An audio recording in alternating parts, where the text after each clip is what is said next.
Hey all, welcome back to Big Freezy TV. Getting on today. I missed y'all, man. I'm excited to do another video. I see the results of the other videos, and they are coming along. Most of the feedback has been positive. Basically wanting us to get into more conversations. Some of the feedback is want me to get deeper into stuff. To me, in my opinion, getting deeper into certain topics is like opening Pandora's box. Is like, you never know what's going to come out of these conversations once you get started. But today, I want to talk to everybody about our fascination with things. Yeah, and y'all heard me. Yes, our fascination with things, right? So, just give you a brief background on my stance and my family stance. So, as a young person, I was taught to not be fascinated by things, appreciate the things that you have, and appreciate the blessings that come into your life. So, if you do get something, just realize it's a blessing, and you should take care of it. And by things, I mean not necessarily things that are tangible. I'm talking about things that are not tangible, like good advice, or being able to talk to somebody that like you should appreciate that, or for instance a relationship, like brothers and sisters don't always get along, but when it get down to the nitty gritty, when the rubber meet the road, brothers and sisters can they basically put aside everything and just talk about what it is that's important, so that hopefully everybody get something non-beneficial, but something, I'm sorry, non-superficial but beneficial, to everybody that's talking. And I say that knowing, y'all know me, y'all know I like stuff, I collect stuff, I look for stuff, and I have fascination with things and stuff, like tangibles. Like, I'll give you an example. So I play golf. I'm a hacker. I'm a duffer, right? I'm talking about the worst golfer you have ever seen in your life, right? But I love it. I love it, man. And so instead of going to get lessons, like I should, I'm fascinated with buying golf clubs. Like, I'm literally like, excuse me, I'm literally, my wife will be talking to me about something super important, and I'll be browsing, golfbidder.uk, looking at clubs to see, and not to give them a plug. I ain't giving y'all no plug. I'm just telling y'all that's the site that I be on sometimes. But she'll be talking to me about something super important, like such and such's birthday is coming up, and we need to plan ahead if we're gonna get them a birthday present or something. I'm like, what, gift cards done without I can get them a gift card the day of. But you're not really supposed to do that. Like, happy birthday, Ma, I got you a gift card to Bed Bath and Beyond. And she like, oh, you put so much thought into this. so anyways, the missus will be talking to me, and I'll literally be browsing, browsing, not shopping now. Shopping and browsing are two different things, but I'll literally be browsing, perusing the internet for stuff to buy. You know what I'm saying? And and not just certain stuff. Like I'm not the person that needs to have like 13 sets of golf clubs, just to have 13 sets. No, I like to have one set that I constantly upgrade.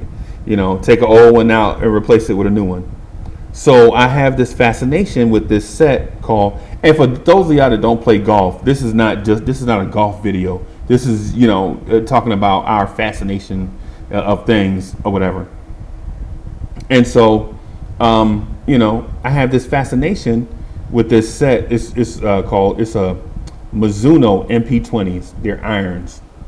And for those that don't know what irons are, whatever, it don't even matter. What they are is not as important as my action, my actions, right?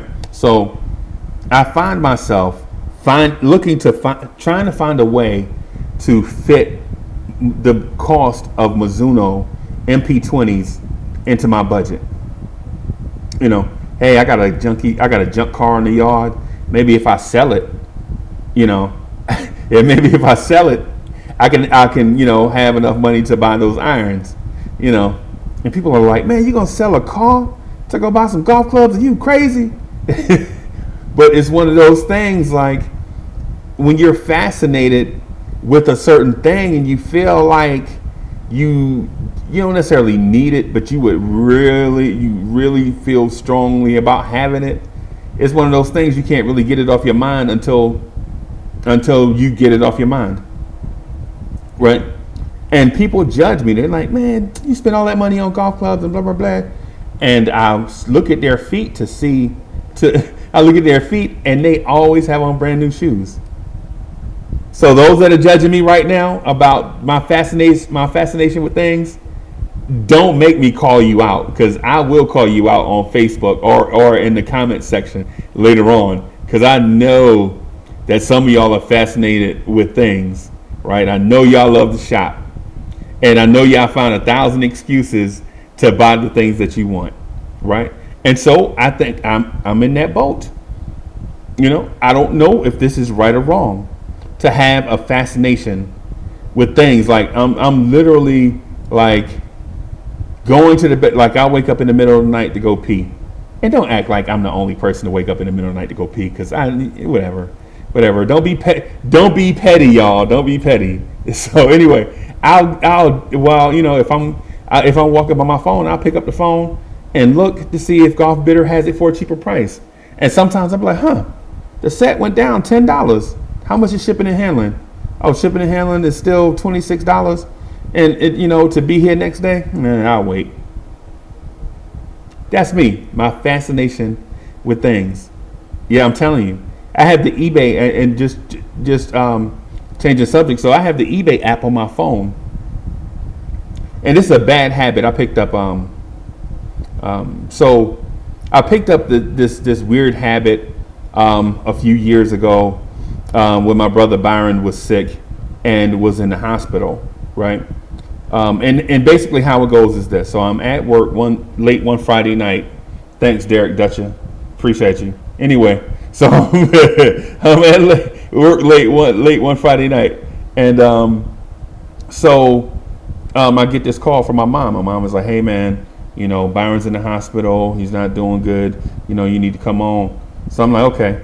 She's like, and of course, Mom Deuce is like, "Don't be upset. Be safe on the road. Don't be nervous. Make sure you be straight. You okay to drive?" And the reason why she asked is because it was probably about an hour and a half, almost 2-hour drive from my job to the hospital where Byron was at. It's because I was working out of town. So anyway, we go in to see baby bro. He ain't doing well or whatever, And it's one of those things where it's not about I'm not doing a video about him and that situation. I want to keep that private, but what I'm saying is, though, while I waited there, I played what's the game we all play on our phones? Candy Crush. So I played Candy Crush, and I'm there waiting like an hour to get another life, just so that I can throw my time away. And so an eBay commercial comes on TV, right? Sell anything, buy anything, blah blah blah. And so I'm like, okay, I'll download this eBay app, and then I'll just peruse the eBay app, right? So I get on eBay, thinking like I'll just search for like the weirdest thing ever, or maybe no. Matter of fact, I was like, I'm gonna search eBay to see if they have some of the stuff that I wanted during my childhood that I couldn't buy, but now I'm an old dusty man with a handful of change, maybe I can spend some of that change on some of the stuff, on eBay. So I get on eBay, and it's like the birth of a fascination with things, because I see all the things that I wanted as a kid on there. Like the Dukes of Hazzard big wheel, the one where you could pull up the thing and it'll make your big wheel skid. What do you call it? Drift, the little side drifter or whatever. You can drift like the Dukes of Hazzard back then. And I'm like, dang, man, at the time I may have been like 43, 44. I don't know. I can't remember exactly, but so anyway, I'm like, man, they got the Dukes of Hazzard big wheel on here, man. I wanted one of these when I was little. And my cheap behind daddy ain't buy me one. And so now I'm in there like, I wonder what else they got. Right? Just in there, whatever. And y'all excuse me for doing y'all already know what the quarantine beard game is real. But anyways, so I'm perusing eBay, and I'm looking for baseball cards, and I see all the guys that I like, Dusty Baker, CL, oh my gosh, Darryl Strawberry, Eric Davis, Doc Goodens, John Stearns, Rick Cerrone, all these guys from back in the day. I'm like, man, I could buy their baseball cards, and they're like $1. So I find myself fascinated with this stuff, and so I'm like, man. So every time, so I tried to limit myself to about 10 things while I sat and waited for Byron to come to get better. That one night. Now this is 10 things in one night, everybody. Yes, exactly, 10 things in one night. So for the 10 things, I spent like $20. I spent like $20 on like 10 things. And I'm like, good God, I bought 10 things for $20. This is crazy. So I go home I find myself, go home, take a shower, sleep in my own bed, get something to eat, go back to the hospital, sit with Byron, when things get quiet, I would jump back on eBay, right? Jump back on eBay. I'm cruising, just looking for stuff. And I have like this. I look, and they have the Ninja throwing stars, like the real metal Ninja throwing stars. And I'm like, wow, I can buy Ninja stars on here. And I was like, I should tell Byron. And then you know what? The timing wasn't quite right for that. So anyway, I'm cruising eBay, and I feel like the whole world has opened up to me and things, right? So I put myself on a limit. So I'm like, I'm just gonna spend $10 a week on eBay, just buying things, just stuff, right? Not even, and listen, I'm not talking about things even important. I'm not talking about like car irons. I'm not talking about clothes, socks, and I'm not talking about things that are important. I'm talking about like ball and jacks. Man, I could buy a bag of ball and don't judge. I can see it in y'all face. Ball and jack. What is ball and jacks? Okay, so if you 35 and under, you have no idea what I'm talking about. You probably think you do, but you don't. But if you 35 and say between 35 and 50, you might remember if your parents played with ball and jacks. But if you 50 and above, you definitely know what jacks are, because you didn't have video games, so you had to do something to keep yourself busy. And for those people that are, say, 50 and up, and I'm not saying everybody, and listen, I'm speaking in general terms, and I'm not being judgmental when I'm saying these things, because people can relate to these things. Like, so if you're 50 and up, you know what jacks are. You didn't have video games. and you may not have been able to watch TV. You know what I'm saying? Because back in the day, and not everybody, but from my background, people that I grew up with and around and learned from and visited, hung out with, they had one TV, and it was in the living room, right? And you might watch TV an hour a day, or maybe only on the weekends, because back then people were like, you gonna rot your brain, watching TV. All you want to do is sit around and watch TV. So you couldn't just sit there and watch TV all day. You had to do something with your time, like play jacks, do your chores, and then your homework, and then do stuff like play jacks and hopscotch. Because you had to do something with your time. So anyway, so I see the jacks, and I'm like, man, I'm gonna get these jacks, and I'm gonna show them to my mama. and so, but anyway, y'all hear me refer to my mom a lot. I'm not really a mama's boy, my brother was definitely that. Me, I was more so the little kid that was peeking around the corner to see what the adults was doing, so that I could get around kids my age and do the adult stuff. So anyway, so back to the fascination, the fascination with things. I know it's like a weird topic because people are like, fascination with things, man. I ain't fascinated with nothing.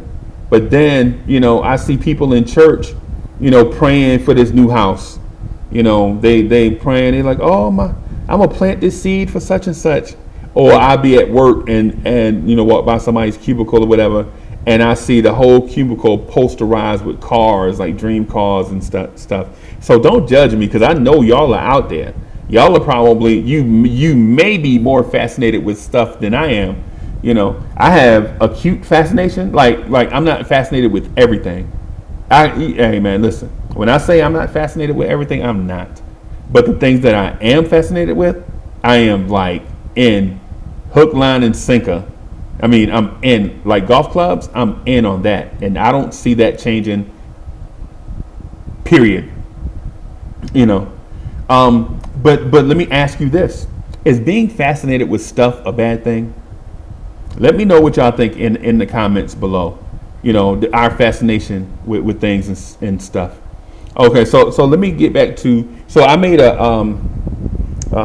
I pinpricked a topic earlier in the video, not physically or tactically. I just made a comment and I want to circle back to it. So I'm fascinated with things of value that may not be tangible, right? Like I'm gonna say this, and it's embarrassing, but whatever, man. I'm a grown up. What you gonna do? Come arrest me for not being up to date, modern, politically correct, whatever. So, man, when I was in 4th or 5th grade, this dude that was in a class with us named Mark used to be like the funniest dude you ever seen. Like we would get the so they would have our desks pushed together. It was like me, like this kid Brian or whatever, Mark, and some other girl, a light skin. I can't remember her name was. But they used to always talk, man, being light skinned in the 80s was a benefit back then, boy. Being light skinned now is hard times out here for a player. But anyway, so we would get at the desk, and like this kid in our class, Shantae Brown, was like the smartest dude. I mean, girls used to love, but that was like my best friend or whatever. So we used to always compete academically. Like this dude used to be like, yo, I'm getting 100 on everything we do, Uncle Freezy, and you're going to get a 99 on everything you do, and I'm going to tell you I'm the best. And at the time, I'm like, a 99? If I get a 99, I'm a failure. You know what I'm saying? Anyways, it's weird, but we were kids. So anyway, so this dude, Mark, he was smart too, man, but dude would come in and like say the funniest shit you ever heard in your life for a 4th grader. Just straight up, like, just be just like saying stuff off the top of his. Soon as we get into class, I'm like, Miss Such and Such, can I sharpen my pencil? I get back, this dude just busting off. He like, yo, my daddy played, and it just my pops played that Richard Pryor joint last night. You heard it? I'm like, no, I ain't heard no Richard Pryor joint. They don't play like stuff like that in my house for no kids. And so my man is like telling me like all this funny stuff, and the teacher is looking at me like, why so she have her back turned, I'm laughing, ha ha ha, banging the desk, right? And she turned around, spins around like, Uncle Freezy, shut up. And so this is the 80s, y'all. So don't act like I'm exaggerating, because this is the 80s. This is not the 2000s where you have a teacher, a therapist, a counselor, and everybody in the classroom. The teacher had to do everything. So she spin around. She like, Uncle Freezy, if I tell you one more time, I'm gonna call your mama. So then I'm like, God dog it. She called Shirley, I'm through. So anyway, Mom used to be like, literally like doing like the funniest stuff you ever had. But anyway, my point is, I used to look forward to that. You know what I'm saying? I used to value that. I ain't know this dude. I lived on the hill. He lived like right by the school. So when school was out, man, I'm going home to the hill, and you know what I'm saying, and my man going to his place, whatever. And so every day, my man, like even before we get in class, I'd be like, before we get in class, I'd be like, hey dog, don't be telling no jokes today, dog. I'm telling you, we are not clapping erasers today because you can't be quiet. He like, man, I ain't gonna tell no jokes, man, blah, blah, blah, whatever. I don't even feel like clapping erasers. We take it today, picture day. I can't get that stuff on my clothes. Y'all know nothing about them clapping erasers. What y'all know about clapping erasers? Y'all know nothing about clapping erasers. You know what I'm saying? Y'all probably don't know nothing about chalk. So anyway, I tell my man every day before we get in the class, hey, Mark, man, listen, man, you gonna get us in trouble, dog. You can't be. So he like, I promise you, hand to the man, I'm not gonna say nothing funny. So he would get in the class and just do stuff with his hands and be making me laugh, and I'm like, it's crazy, because in a weird way, Uncle Freezy was adverse to getting in trouble. Not even from structure. I'm gonna tell y'all why. Back then, I did not care nothing about getting in trouble in no street, no classroom, none of that. I ain't care. I wasn't scared. What they gonna do to me? What they gonna do to Uncle Freezy? But if they ever called Shirley, it was gonna be smoke in the city. So they be like, and man, they be like, Uncle Freezy, look, you 8 years old, Uncle Freezy. We done told you about 14 times, and you in here, talking under your breath at adults. Don't make me call your mama. So like, and I'm like, I promise I'll do better. I promise. So anyway, so the years go by. I'm hanging out with it. We're not hanging out, but me and this dude is in the same class or whatever. He just like the funniest cat like you ever heard in your life, just like talking about stuff. He probably don't even remember. He probably don't even remember Uncle Freezy. He's like, man, I don't know no Uncle Freezy, whatever. So anyway, we get in 8th grade, and it's time for us to finish up elementary school and move on to high school. Well, I'm not only moving to high school, I'm moving out of the city.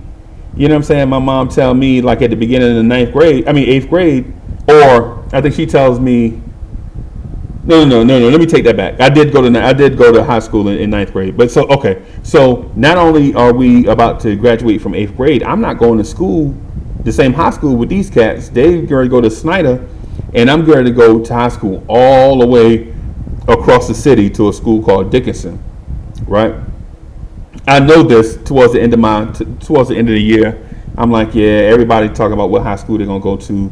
Most of the homies going to Snyder. It's the neighborhood high school. For the cats that got 99s and 100s, they mess around and go all these other schools or whatever. I don't know what schools these people went to, but I will tell you this. So this is circling back to the point. So we get ready to graduate, and I'm like, dog, what school you going to? He tell me what school. I can't remember, but it ain't Dickinson. So now I'm like, man. And I ask around like all like eighth grade friends, like, man, y'all who, blah blah blah. They talk about St. Al's, Ferris, academic, whatever school they're going to, whatever. And I'm like, yo, I realized then that I valued, my man, what I'm saying, in school. Because for a lot of us, the elementary school or middle school years are tough. And they're not just tough for us back then, they're tough now. Because you're trying to find out who you are as a person. Your body is changing. You know what I'm saying? Who you were yesterday, or I'll give you an example. Who you were, say spring break of sixth grade, may not be the same person that's coming back from spring break in sixth grade. Now you're looking forward to seventh grade. You feel like you're a seventh grader now. You know what I'm saying? Almost, you just hadn't finished the year yet. So anyway, it's one of those deals where I feel like, my man is like, help me get through this in a weird way and not intentionally. You know what I'm saying? Like, my man ain't like, yo, Uncle Freeze, I'm gonna help you get through. Now, my man was like, and listen, I know he got something out of it too. I know he got something out of making me laugh or whatever. You know what I'm saying? All the time. Because it was like weird. Like, how big Uncle Freezy and his big old self is a giggle box. Well, I'm not a giggle box. I'm just saying that the dude was just funny. So anyway, so in a weird way, I'm like, I kind of, kind of like that. You know what I'm saying? Because it was like, going to school wasn't just all, standardized tests and reading. You go and it's like you make friendships. Like me and Will Redden, like, was like, peas in a pod for a little while. You know what I'm saying? Me and Shantae Brown. And so those was my homies. But when I got to school, though, this dude, Mark, used to sit in our little section. And the dude literally was like the funniest dude you ever heard or been around in your life. Now, I don't know if he changed or whatever. If so, whatever. Hey, dog, if you out there watching this video right now, don't be mad. I'm just telling the world my truth, on how I saw it.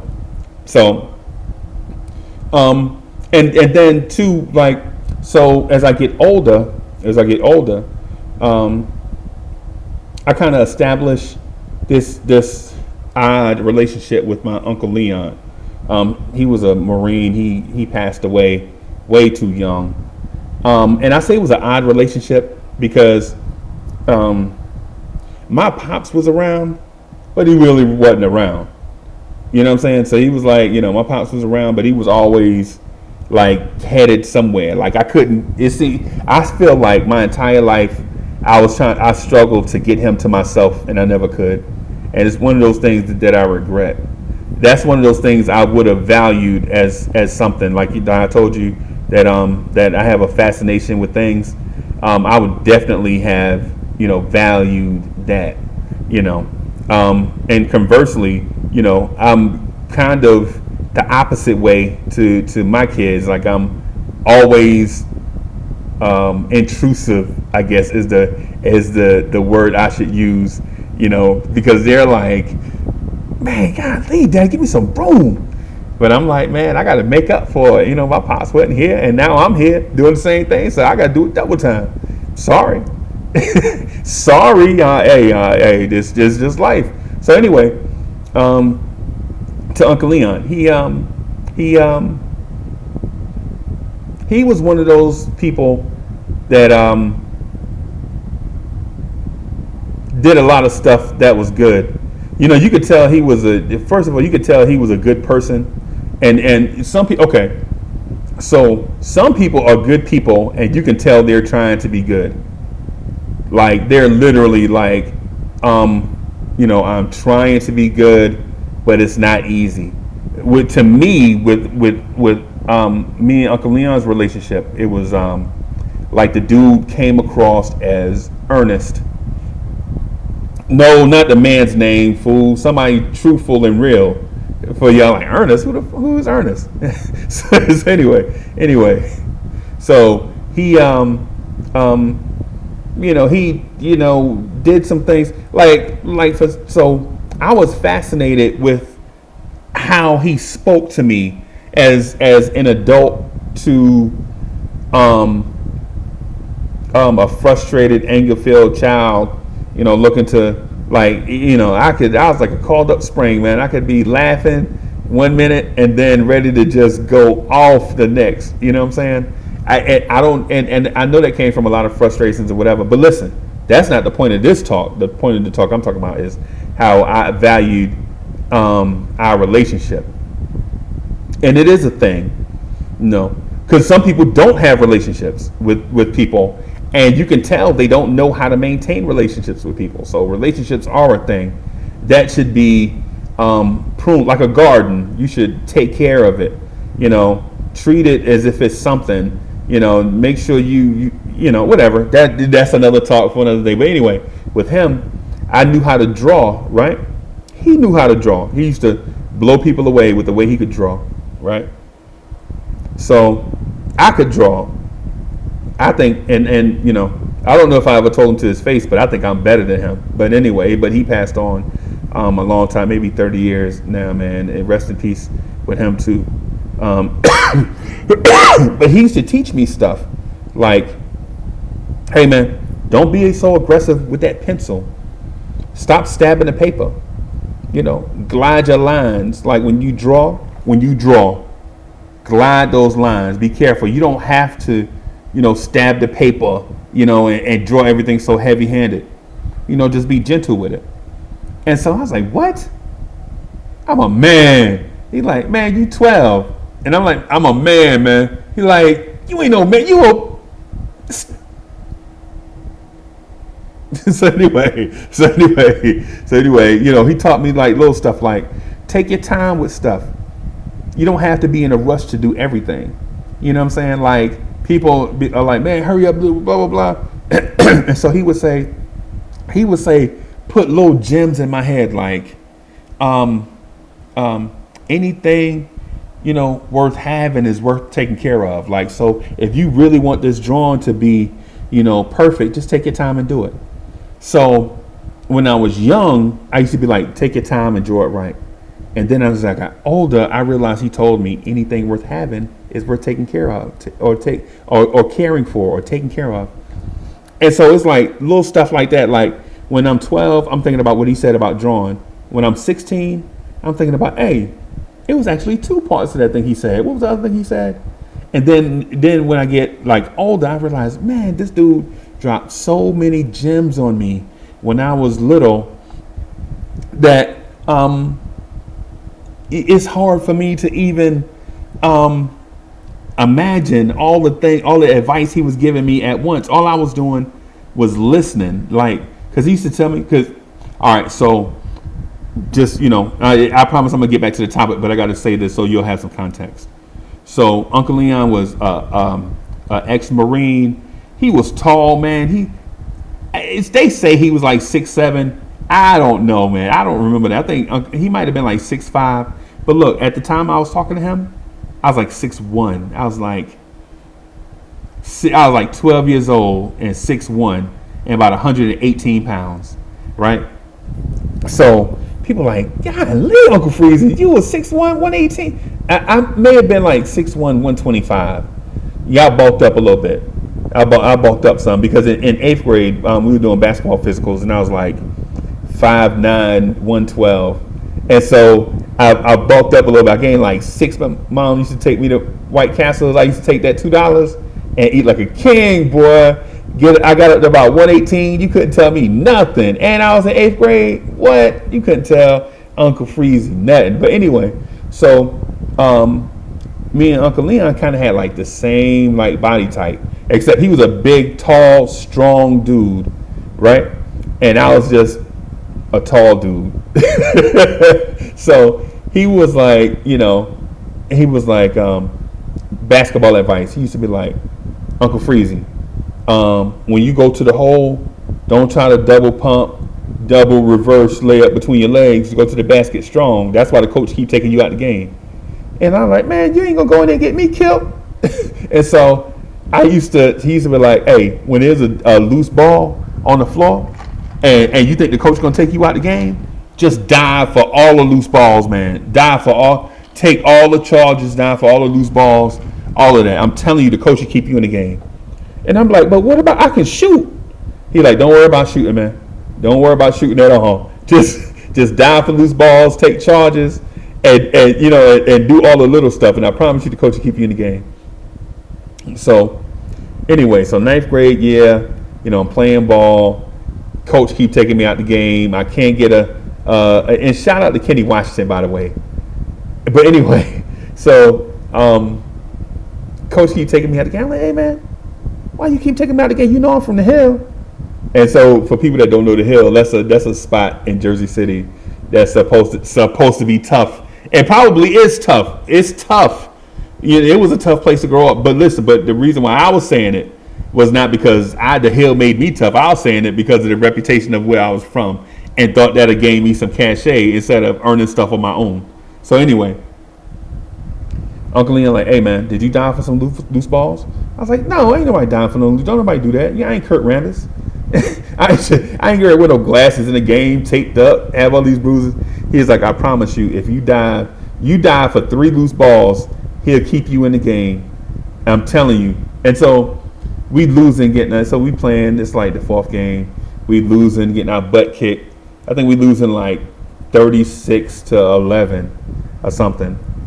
And this dude throws a pass. I was like, yo, I'm gonna try to dive and tip it.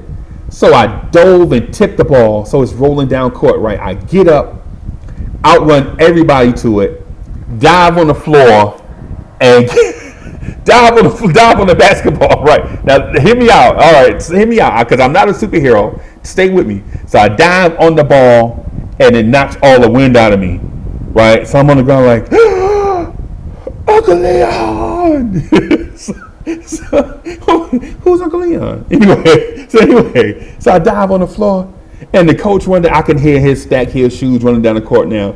Sound like them Budweiser horses at Christmas time. But hey,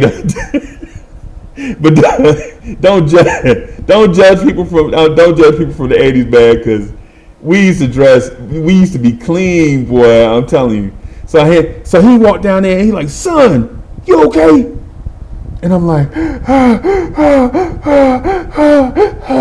and so they picked me up off the floor, and guess what? People start clapping. Like I stand up, they walk, they throw. You know how the old war movie scene where you put your arms around somebody and they walk you to the bench or whatever, and so they clapping, and people like, yeah, Uncle Freezy, yeah, Uncle Freezy, and so. They give me one of them cups of water. I drink some water, and it was room temperature too. Dudes that play ball right now, y'all got it so made. But anyway, I'm like, trying to drink this water. I'm shaking. I'm trying to catch my breath. And he walked down to me and said, hey, you ready to go back in? And I'm like, hell yeah, I'm ready to go back in. So I actually cussed at the dude. I was more like H, yeah, M, F, I'm ready to do such and such. And he's like, well, go back in there then. And so I go to the table. And the dude let me play the whole rest of the half. And guess what I did during the half? Only thing I did was take charges and dive for loose balls and dive to try to tip every pass. And we got the jelly stomped out of us. But after the game, the dude cusses everybody. So we like 13, 14 years. I might have been like 14. Man, he cussed us up. He cussed us out like we was dogs. And then at the end, he was like, good game, Uncle Freezy, and walked out the room. I ain't finished with no points. Had 4 fouls, right? No rebounds. And I think it might have had like 2 or 3 steals. But I had like 7, 8, 9 bruises all over my arms and chest and back. So anyway, the preceding weekend, right, I go see Aunt Mary and Uncle Leon. And so I tell Uncle Leon, he like, hey man, how many points you score? I was like, none. I ain't even take no shots. And he was like, you ain't take no shots? And I was like, no, I was diving for loose ball. I was like, look at all that. And he was like, hey, Uncle Freezy, I'm telling you, you're going to be a star in like 5 games. And I'm like, a star? How am I going to be a star and I don't shoot? You know, back then, you know, everybody, Magic Johnson was coming down full speed, throwing fancy passes. Larry Bird was shooting rainbow threes dead in people's face. You couldn't, you know, Michael Jordan was dunking on cats. And I'm like, how will I be a star if I don't shoot the ball? And he was like, yo, you got any girlfriends yet? And I was like, nah, man, I ain't got no girlfriend. Man, no. You know, I live all the way across. I live on a hill. I go to school at Dickinson, way across the, man, I ain't got no girlfriend. And then plus, every time somebody call for me, mother be listening on the other end of the phone. Tell me, all right, get off the phone. Like, you been listening the whole time to my conversation, mother? Anyway. anyway. So, time goes by, like, you know, and I finally score my first point of the game. I dive out of bounds on the ball, but like 3 dudes dive on top of me and foul me. Right. All right. So I go to the free throw line. I'm nervous, and this dude, Kenny Washington. Hey, Kenny. I'm gonna tell that story later on. Maybe not in this video, but you know what story I'm talking about how you made Bayonne Gym quiet. So anyway, so I go free throw line, and I switch 2 free throws. And in my mind, I'm like, this is what I was born to do. All I wanted to do the whole time was shoot the ball. That's all I wanted to do the whole time. So I come back, talk to Uncle Leon. He's like, hey, man, you know, how you do? Okay, yeah, I scored 7 points. All of them from the line. And he's like, so he was like, how many times you went to the line? I went to the line 4 times. Like, I shot a tech, I think, or some kind of weird thing by itself. And then I made all my free throws. And he was like, yo, so you scored 7 points? Yeah. He was like, and you ain't even had to dunk on nobody. Nope. So anyway, the value that I got out of that is this, and this is how he explained it. It's more than one way to get your desired result. You know what I'm saying? You could, you know, come in the gym and throw up like 20 shots and score 10 points, or you can do what's best for the team and still wind up doing what you like to do also, right? And so to me, the things that he was giving me, the advice, and the attention and all that stuff was value to me. I was fascinated in the way that he, you know, broke down stuff to me. Always been encouraging, like, and this is just to me, because I heard him talk cash money trash to others, but to me, the dude was super kind and super patient, and understood that the stuff that he was telling me, I was actually taking that stuff in and using it. You know, sometimes reluctantly. Now, don't get it twisted. Now, I was still like somewhere between 12 and but somewhere between 10 and 14 years old. You know what I'm saying? So some of the stuff he was saying to me, I didn't quite get at the time, or it kind of made me nervous. Like, you know, like this one time I was being bullied by this dude that was smaller than me. Right? I saw him beat up a dude one time. Right? I saw him beat this dude bad, and so I didn't want to fight him. And he was like, yo, Uncle Freezy, I promise you, if you get the first 3 hits in, he'll run from you. And I'm like, the first 3? I was thinking about sneaking him one time. And then he's like, no, don't do that. That's a coward. That's coward move. You don't even see. And so one of our sayings was, you don't even see that in no cowboy movie. Not cowboy movie. You don't even see that in the cowboy picture. so you don't even see that in the cowboy picture, Uncle Freezy. So, but anyway, this boy, you know, he came up to me, man, and I could see his fist ball up, right? And Uncle Leon said, hit him first. So I didn't hit him first. This dude hit me dead in the lip, boop, and I'm like, oh man. And then I didn't want to fight. He hit me again. I was like, God dog it. And so he was like, what you got in your pockets? And he was like, Ronnie, give me everything you got, whatever. And I'm like, man, this dude, Man, he in 10th grade, man. I'm in 7th grade, whatever. He literally me. Remember now, I was tall now, but I wasn't big. So anyway, so I'm like, man, I'm getting tired of this mess. So I think about a week later, I see the dude and I see him coming, and he with some friends, right? I'm with Byron. Kim over there jumping rope.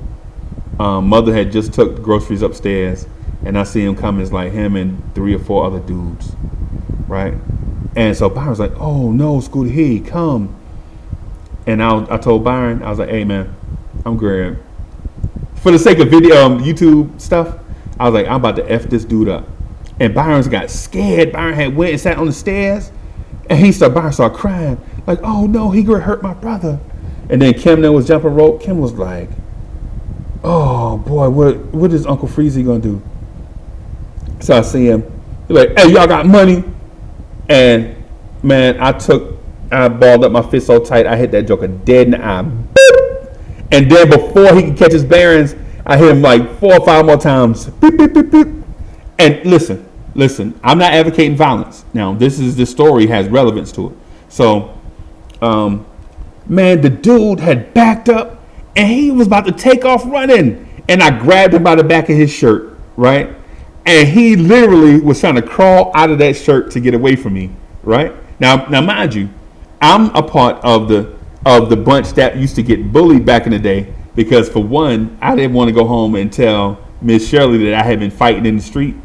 You know what I'm saying? Even though I wasn't scared of nobody, you know what I'm saying? I just like I would rather fight the whole state of New Jersey before I go home and tell my mother that I did something bad. But anyway, so man, I'm tearing this dude's shirt off, and then his homeboys, the ones they was looking. So he ran, and I tried to reach for another, and all of them ran, right? So now I'm like, oh my God, this is what Uncle Leon was telling me about. And so, fast forward, like the weekend come, and I go see Aunt Mary and Uncle Leon, and we playing cards and stuff.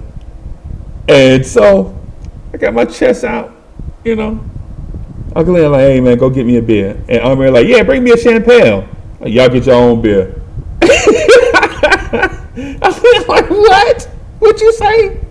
And I was like, yeah, blah, blah, blah. So, and I'm like 11. I don't know how. I was young, maybe like 12, right? And so I'm man confident. And so Uncle Leon like, hey man, you remember who I am, right? And so I'm like, yeah, I got you. Okay, I'm sorry. So I go get it. He like, so you must have fought that boy. I was like, yeah, yep, I did twice in 1 week. He beat me up the first time, and I was a fool. And the next time I saw him, I just went crazy on him. He was like, you went crazy on him? I was like, yep, I went crazy. I lost it. And he was like, man, listen, losing it ain't good. You don't ever want to lose it. You always want to maintain you always want to be cool. You always want to have your head over your feet. You don't ever want to lose your cool, like be in a moment and do something that you wind up regretting. And I was like, wait a minute. You ever told a dog something and the dog didn't understand what you were saying, and then you get like really intense, like telling the dog, and the dog is like, what? What? So, like you know how you tell your dog to sit, and reluctantly he'll sit, right? And then you mess around and trip over the dog and stump your toe, and you tell the dog, "You get your go get you," and the dog like, what? So anyway, that's kind of how I was with Uncle Leon. But anyway, yeah, man. So the thing with Unc is that he would tell me a lot of stuff, and I valued it. I was man, listen, I couldn't wait. I remember family functions would be going on, like say for instance, he'd be cooking on the grill, and I go stand by him, just be like waiting on the gym. But like my sisters and brothers there, his kids might be there, all my cousins will be there, and so he'll be, just what they're doing, whatever. And then I'll be like, hey man, can I stay with y'all this weekend? And he was like, it ain't really a good time, whatever. And I'm like, okay, all right. So there were times I have to wait like a weekend or two weekends, whatever, till I can get back to him and have him just drop, little gems on me. Like, but my point of telling y'all all that stuff about the relationship with me and Uncle Leon was that I valued that thing that he brought to our relationship. In hindsight, I kind of regret that I didn't cultivate that relationship more or add more stuff. But my man was in his 30s, like, upper 30s, and then I was in my maybe 12, 13, 14, years old or whatever. And so the thing that I brought to the relationship was like just being a sponge for his advice. You know what I mean? Because sometimes I just sit with him and we don't say nothing. We just watch the game. We'll watch Andre Dawson and Tim Raines and the Montreal Expos beat up on the Mets, on AstroTurf. And for those that don't remember, those, y'all didn't miss nothing. Trust me. The Expos used to run through the Mets. But anyway. My point with the fascination of things is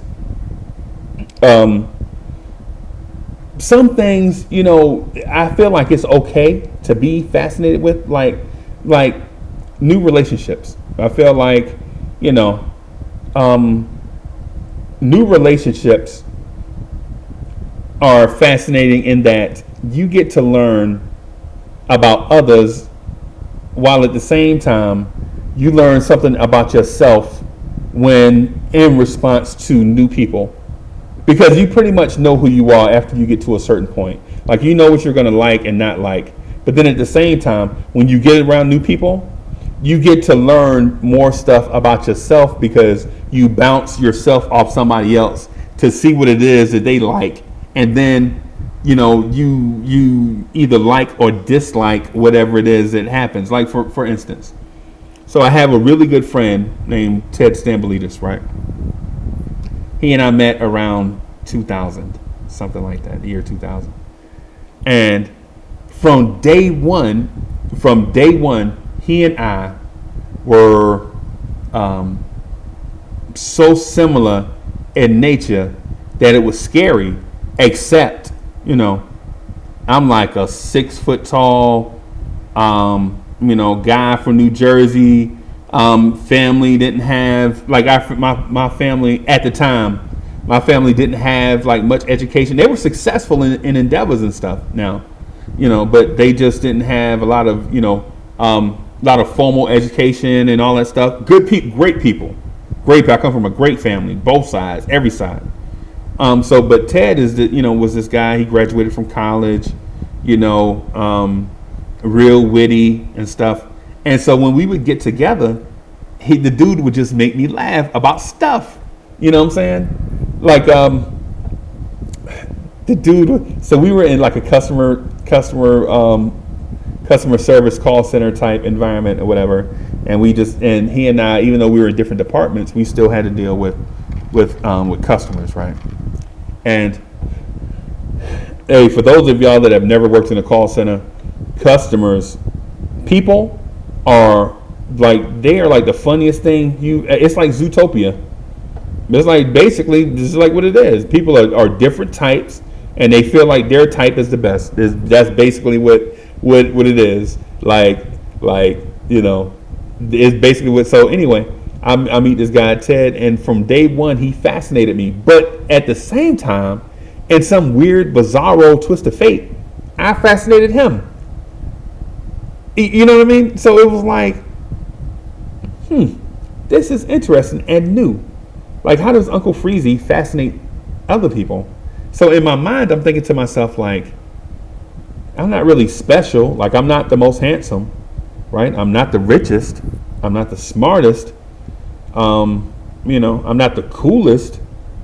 How am I fascinating so he would talk, and I would tell him my view on stuff, and you could see the wheels in his head spinning double time, just like when he would say stuff to me like, hey man, so I know you're in love with the Beatles, right?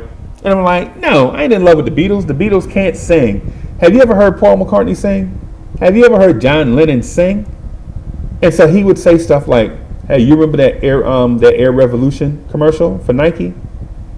I'm like, yeah, I remember that Air Revolution commercial. The commercial was dope. He was like, so why was the commercial dope? Well, the sneakers was dope, and that little song they was playing in the background was kind of fire. And he was like, exactly, that's the Beatles. And I'm like, what? And so anyway, that was like his weird way of so, but anyway, I say that to say, like, our fascination of things, it seems on the surface, like when you say that you have fascinations with certain things, on the surface, it makes you think that it is all about things that are just tangible, like the new Jordan 11s or whatever, the new Jordans are fire, right? Though, having a fascination with Jordan brand, I could see that, right? But then there are other things like having a fascination with certain people's conversation. Like, you look forward to having a conversation with some people because they actually fascinate you, and you look forward to it. Some people schedule it, and so it's one of those things where you kind of think back to, to simplify. So things should not just be drilled down to things that you can just put your hands on, right? I mean, we can all agree that things are not just because love is one of those things that is not tangible, but we're fascinated by love, and it's one of those things that probably drove Uncle Leon to kind of mentor me in unofficial sense, but at an obligatory sense as well. So, and I know people will say, well, how would he be obliged to do it and then it'd be unofficial? Well, the settings were not, one of those where, hey, come sit down in this chair, wear certain clothes so I can mentor you. It wasn't like that. It was more like just like I mentioned, basically. Are y'all fascinated with stuff? Are y'all fascinated with love, advice, fellowship? Are you fascinated with tangible stuff? Like, do you buy the same type car every time? Are you one of those that feel like you can only drive Toyota Corollas? Every time you drive your Toyota Corolla till the wheels fall off, and then you go buy a new Toyota Corolla because you loved and were fascinated by the previous. You love that brand. Are y'all fascinated with other stuff like how certain hairstyles make you look? I know y'all are. I know there are people out here right now watching this video, are fascinated with certain like dudes love, say black dudes love having waves. They'll get a wave cap, like something kind of similar to this, and brush that John, brush, and then once they get them waves, it's a job, like a full-time job to them to have those waves be straight. Super 360, see, like being at the ocean. Still would look like iron on top of their head, wavy iron, not a hair out of place. There's some people fascinated with that. Girls, I know y'all fascinated with hairdos. There's people out there that are fascinated with music. Like, they love certain music. Like, their life revolves around music. Like, literally, they have to have music for every event. And I think I'm one of those. I'm one of those where, and not for the sake of having a video go super long, but say, I'm fascinated with music, because music in some weird way connects to memories. Like, say if I hear what's the joint? I forgot. Rock With You. Every time I hear that song, Rock With You, I think about how my little brother used to stop what he was doing, stand up and do the Michael Jackson. Yeah. Y'all remember Big Grown Byron. I remember Baby Byron used to sing "Rock with You" in front of the mirror. I wanna rock with you. On. I remember that.